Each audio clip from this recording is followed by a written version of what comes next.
ದೇವ್ರೆ, ತುಕಾರಾಮ್ ಮಗಳ ನೀನು? ಬನಶಂಕರಿ ತುಕಾರಾಮ್ ಮಗಳ? ಹಾಗಾದ್ರೆ ನಾನು ಇಷ್ಟು ದಿನ ಹುಡುಕ್ತಾ ಇದ್ದ ನಕ್ಷತ್ರ ನೀನೇ ನೀನೇ ನೀನೇ ಅವಳು.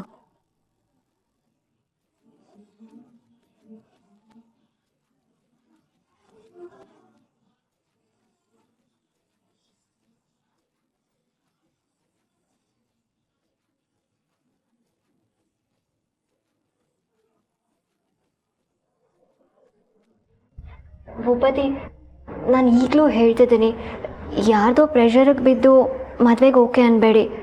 ಆವಾಗ ನೀವು ಚೆನ್ನಾಗಿರಲ್ಲ, ನಾನು ಚೆನ್ನಾಗಿರಲ್ಲ. ಯೋಚನೆ ಮಾಡಿ ಡಿಸೈಡ್ ಮಾಡಿ. ಇಲ್ಲ ಶ್ವೇತಾ, ನನಗೆ ನಿಜವಲ್ಲೂ ನಿಮ್ಮ ಕಂಡ್ರೆ ಇಷ್ಟ ಇದೆ. ಈಗ ನಿಮ್ಮನ್ನು ಇಲ್ಲ ಅನ್ನೋದಕ್ಕೆ ನನಗೆ ಯಾವ ಕಾರಣನೂ ಇಲ್ಲ.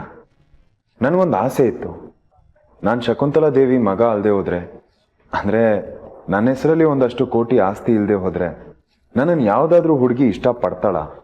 ಇಷ್ಟಪಟ್ಟರೆ ಅದು ಹೇಗಿರುತ್ತೆ ಅಂತ ಇಮ್ಯಾಜಿನು ಮಾಡ್ಕೋತಿದ್ದೆ. ಅಂದರೆ ನನ್ನ ಹೆಸರು, ನನ್ನ ಪೊಸಿಷನ್ ಇದನ್ನೆಲ್ಲ ನೋಡಿ ನಾನು ಹತ್ರ ಬರಬಾರ್ದು, ನಾನಾಗಿರೋದಕ್ಕೇ ಇಷ್ಟಪಡಬೇಕು ಅಂತ ನಾನು ಯಾವಾಗಲೂ ಅನ್ಕೋತಿದ್ದೆ. ಬಟ್ ಅಮ್ಮಂಗೆ ಮಾತು ಕೊಟ್ಮೇಲೆ ಅದನ್ನೆಲ್ಲ ಮರೆತುಬಿಟ್ಟೆ. ಅಮ್ಮ ಯಾರನ್ನು ತೋರಿಸ್ತಾರೋ ಅವರನ್ನೇ ಮದುವೆ ಆಗ್ತೀನಿ ಅಂತ ಮೆಂಟಲಿನೂ ಫಿಕ್ಸ್ ಆಗಿದೆ. But this is just dream come true Shweta. ನಾನು ಆಸೆ ಪಟ್ಟಿದ್ದು, ಅಮ್ಮ ಆಸೆ ಪಟ್ಟಿದ್ದು ಎರಡೂ ಒಂದೇ. ಆ್ಯಂಡ್ ಮೋರ್ ಓವರ್, ನಾನು ಯಾರು ಏನು ಅಂತ ಗೊತ್ತಿಲ್ಲದೆ ನೀವು ನನ್ನನ್ನು ಇಷ್ಟಪಟ್ಟಿದ್ದು ಇನ್ನೂ ಸ್ಪೆಷಲ್ ಅನ್ನಿಸ್ತಿದೆ. ನನ್ನ ಡ್ರೀಮ್ ಗರ್ಲ್ ನನಗೆ ಸಿಕ್ಕಿದಾಳೆ ಅಂತ ಅನ್ನಿಸ್ತಿದೆ ಶ್ವೇತಾ. ಇದಕ್ಕಿಂತ ನಾನು ನಿಮ್ಮನ್ನು ಇಷ್ಟಪಡೋದಕ್ಕೆ ಇನ್ನೇನಾದರೂ ಬೇಕಾ?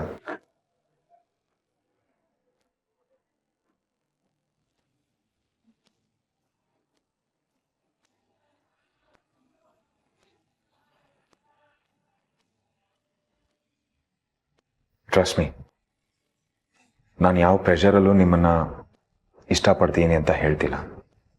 ಮನ್ಸಾರೆ ಇಷ್ಟಪಟ್ಟು ಓಕೆ ಅಂತಿದ್ದೀನಿ. ನಿಜವಾಗ್ಲೂ ಇದು ನೀವೇನ ಹೇಳ್ತಿರೋದು ಭೂಪತಿ?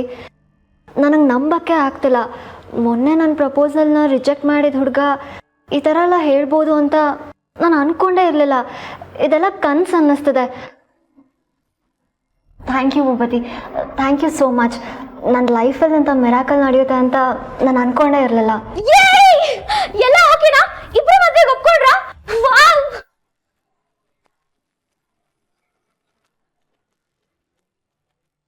ಇಡಿಯಟ್, ಎಲ್ಲ ಕತ್ ಕೇಳಿಸ್ಕೊಂತಿದ್ಯಾ? ಇವತ್ ನೀವ್ ಏನಾದ್ರೂ ಬೈರಿ ಮ್ಯಾಮ್, ನಾನ್ ತಲೆನೇ ಕೆಡ್ಸ್ಕೊಳಲ್ಲ. ನೀವು ಮದ್ವೆಗೆ ಒಪ್ಕೊಂಡ್ರಲ್ಲ ಅಷ್ಟು ಸಾಕು ನಂಗೆ. ನಾನು ಇವಾಗ್ಲೇ ಹೋಗಿ ಎಲ್ಲರಿಗೂ ವಿಷಯ ತಿಳಿಸ್ತೀನಿ. ನೀವಿಬ್ರು ಮುಂದುವರ್ಸಿ.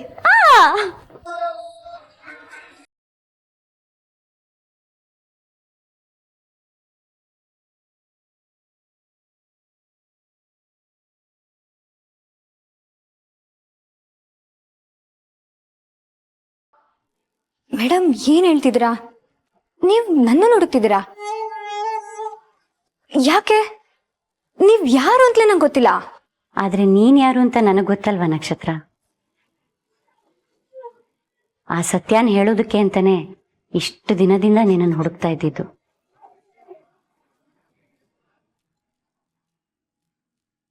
ಆದ್ರೆ ಈ ಥರ ಈ ಮನೇಲಿ ನೀ ನನಗೆ ಸಿಗ್ಬೋದು ಅಂತ ನಾನು ಕನಸಲ್ಲೂ ಅನ್ಕೊಂಡಿರ್ಲಿಲ್ಲ.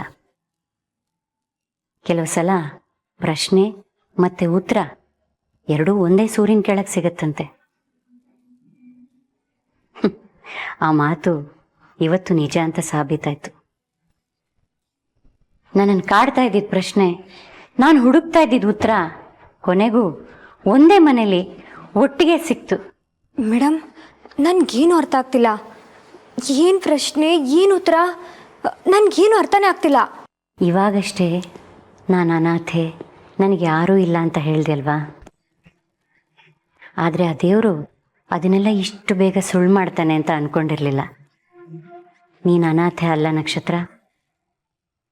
ಹಾಗೆ ನೀನು ನಿಮ್ಮ ಅಪ್ಪ ಅಮ್ಮನ ಹುಡ್ಕೋ ಅಗತ್ಯನೂ ಇಲ್ಲ.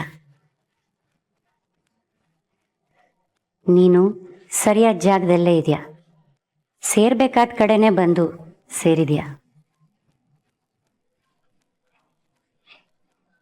ಏನಾಗಂದ್ರೆ ನಾನು ಯಾಕೆ ನಮ್ಮ ಅಪ್ಪ ಅಮ್ಮನ ಹುಡುಕ್ಬಾರ್ದು? ಏನು ಹೇಳ್ತಿದ್ದೀರಾ? ಕಣ್ಮುಂದೆನೇ ಇರೋರನ್ನ ಯಾರಾದರೂ ಯಾಕೆ ತಾನೇ ಹುಡುಕ್ಬೇಕು?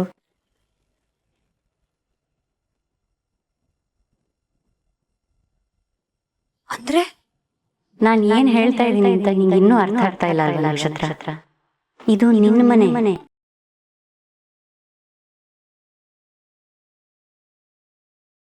ನೀನ್ ಈ ಮನೆ ಮಗಳು ನಕ್ಷತ್ರ.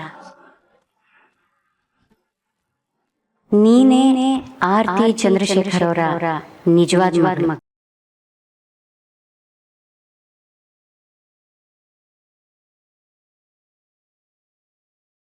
ಅವ್ರ ಹೆತ್ತ ಮಗಳು ನೀನೇ. ನೀನು ಬರೀ ನಕ್ಷತ್ರ ಅಲ್ಲ, ನಕ್ಷತ್ರ ಚಂದ್ರಶೇಖರ್.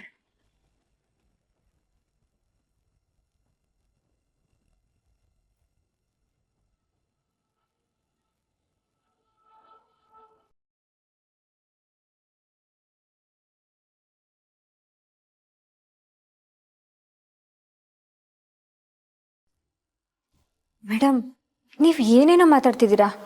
ಅಲ್ಲ, ಇದೇಂಗೆ ನನ್ನ ಮನೆ ಆಗುತ್ತೆ? ನಾನೇನಕ್ಕೆ ಈ ಮನೆ ಮಗಳಾಗ್ತೀನಿ? ನೀವೆಲ್ಲ ಗೊಂದಲ ಮಾಡ್ಕೊಂಡಿದ್ದೀರಾ ಅನ್ಸುತ್ತೆ. ಇದರಲ್ಲಿ ಯಾವ ಗೊಂದಲನೂ ಇಲ್ಲ, ಏನೂ ಇಲ್ಲ. ಇದು ನಿನ್ನ ಮನೆ. ಆರ್ತಿ ಚಂದ್ರಶೇಖರ್ ಅವರೇ ನಿಜವಾದ ನಿನ್ನ ತಂದೆ ತಾಯಿ. ಇದೇ ಸತ್ಯ ನಕ್ಷತ್ರ. ಅವರೇ ನಿನ್ನನ್ನು ಹೆತ್ತವರು. ಇದರಲ್ಲಿ ಯಾವ ಗೊಂದಲನೂ ಇಲ್ಲ. ನೋಡಿ, ನೀವೇನಾದ್ರೂ ಮಾತಾಡೋದಿದ್ರೆ ಚಂದ್ರು ಅಂಕಲ್ ಬಂದ್ಮೇಲೆ ಮಾತಾಡಿ. ನಿಮ್ಗೇನಾದ್ರೂ ಸಹಾಯ ಬೇಕಂದ್ರೆ ಅವ್ರನ್ನ ಕೇಳಿ. ಅದು ಬಿಟ್ರೆ ನನ್ಗೇನೇನೋ ಹೇಳ್ಬೇಡಿ. ದಯವಿಟ್ಟು ನೀವು ಹೊಡಿ. ಇಲ್ಲ ನಕ್ಷತ್ರ, ನಾನು ಸುಳ್ಳು ಹೇಳ್ತಾ ಇಲ್ಲ. ನಾನಿವತ್ತಿಲ್ಲಿ ಬಂದಿದ್ದೆ ಈ ನಿಜ ಹೇಳೋದಕ್ಕೆ. ಆದರೆ ಇಲ್ಲಿ ನೀನು ಸಿಗ್ಬೋದು ಅನ್ನೋ ಯಾವ ಕ್ಲೂ ಕೂಡ ನನಗಿರಲಿಲ್ಲ. ಇದನ್ನೇ ನೋಡು, ಕರಳು ಬಳ್ಳಿ ಸಂಬಂಧ ಅನ್ನೋದು. ನಾನು ಹುಡುಕ್ತಾ ಇದ್ದಿದ್ದ ಬಳ್ಳಿ ನನಗೇ ಗೊತ್ತಿಲ್ಲದೆ ನನ್ನ ಕಾಲ್ಗೆ ಸುತ್ತಕೊಂಡಿದೆ.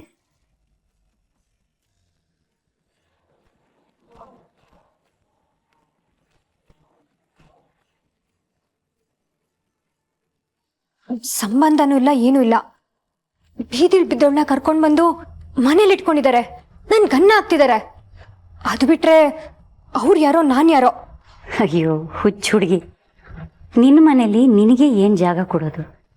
ನಿನ್ನ ಮನೇಲಿ ನಿನಗೆ ಏನು ಅನ್ನ ಹಾಕೋದು?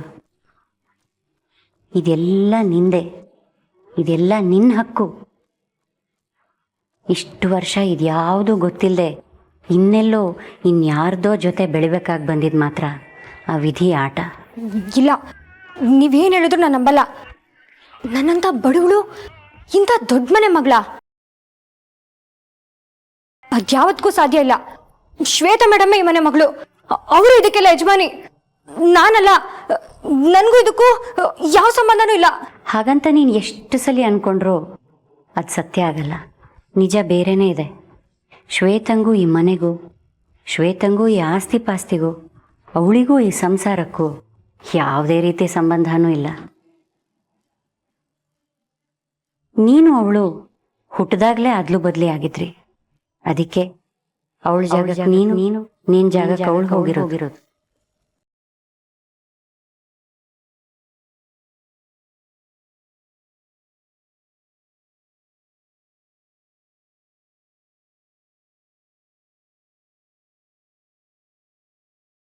ಏನು, ನಾವು ಅದ್ಲು ಬದಲಾಗಿದ್ದೀವಾ? ಹೌದು, ನೀನು ಶ್ವೇತಾ ಇಬ್ರು ಒಂದೇ ದಿನ, ಒಂದೇ ಟೈಮಲ್ಲಿ, ಒಂದೇ ವಾರ್ಡಲ್ಲಿ ಹುಟ್ಟಿರೋರು. ಆದರೆ ಆ ವಿಧಿ ಆಟನೇ ಬೇರೆ ಇತ್ತು. ಯಾರದ್ದೋ ಸ್ವಾರ್ಥಕ್ಕೆ ನಿಮ್ಮಿಬ್ಬರದ್ದು ಜೀವನದ ದಾರಿನೇ ಅದ್ಲು ಬದಲು ಆಗೋಯ್ತು. ನಿಮ್ ಪುಟಾಣಿ ಮಗಳು ಕೃಷಿ ಅದೇ ಪ್ಲೇ ಹೋಮಲ್ಲಿ ಬಿಟ್ಟು ಬಂದಿದ್ದೀರಲ್ಲ. ಅವಳು ಸಂಜೆ ಮನೆಗ್ ಬರ್ಬೇಕು ಅಂದ್ರೆ ಆರ್ತಿ ಮಗು ಜೀವಂತವಾಗಿ ಭೂಮಿಗೆ ಬರಬಾರ್ದು ಅಷ್ಟೇ.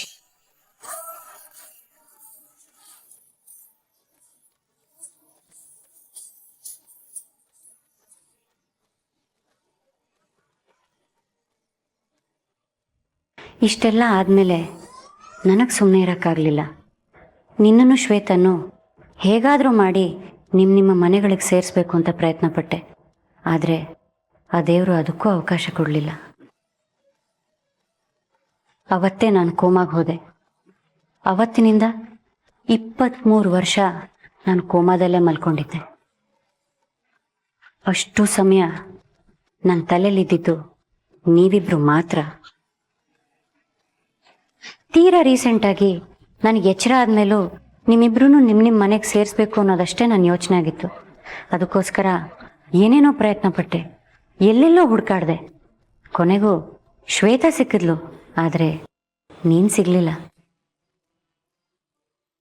ಅಟ್ಲೀಸ್ಟ್ ಇವತ್ತು ಆರ್ತಿ ಚಂದ್ರಶೇಖರ್ ಅವ್ರನ್ನ ಭೇಟಿ ಮಾಡಿ ಅವ್ರಿಗೆಲ್ಲ ವಿಷಯ ತಿಳಿಸಿದ್ರೆ ಅವರಾದರೂ ನನ್ನ ಮಾತನ್ನು ನಂಬ್ಬೋದು, ಅವರೇ ನಿನ್ನನ್ನು ಹುಡುಕೋಬೋದು ಅನ್ನೋ ಆಸೆಯಲ್ಲಿ ಇಲ್ಲಿಗೆ ಬಂದರೆ ನನಗೆ ನೀನೇ ಸಿಕ್ಕಿದೆಯಾ ನಕ್ಷತ್ರ. ಇದಕ್ಕೆ ಏನು ಹೇಳಬೇಕು ನನಗೆ ಗೊತ್ತಾಗ್ತಾ ಇಲ್ಲ ನಕ್ಷತ್ರ. ನಾನು 23 ವರ್ಷ ಕೋಮಾದಿಂದ ಎದ್ದು ಬಂದಿರೋದು ಒಂದು ಪವಾಡನೋ, ಅಥವಾ ಇಲ್ಲಿ ನೀ ನನಗೆ ಸಿಗ್ತಾ ಇರೋದು ಅದಕ್ಕಿಂತ ದೊಡ್ಡ ಪವಾಡನೋ ನನಗೆ ಗೊತ್ತಾಗ್ತಾ ಇಲ್ಲ. ದೇವ್ರಿದ್ದಾನೆ ನಕ್ಷತ್ರ, ದೇವ್ರು ಖಂಡಿತ ಇದ್ದಾನೆ. ಅವನು ಇಲ್ಲದೆ ಹೋಗಿದ್ದಿದ್ರೆ ಇಂಥ ದೊಡ್ಡ ಪವಾಡ ನಡೆಯೋದಕ್ಕೆ ಸಾಧ್ಯನೇ ಆಗ್ತಿರ್ಲಿಲ್ಲ.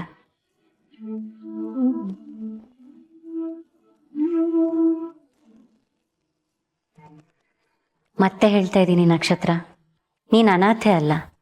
ನಿನ್ನ ಅಪ್ಪ ಅಮ್ಮ ನಿನ್ನ ಜೊತೆನೇ ಇದ್ದಾರೆ. ನೀನು ಬೀದಿಗೆ ಬಿದ್ದಿಲ್ಲ, ನಿನ್ನ ಮನೇಲೇ ನೀನು ಬದುಕ್ತಾ ಇದೆಯಾ.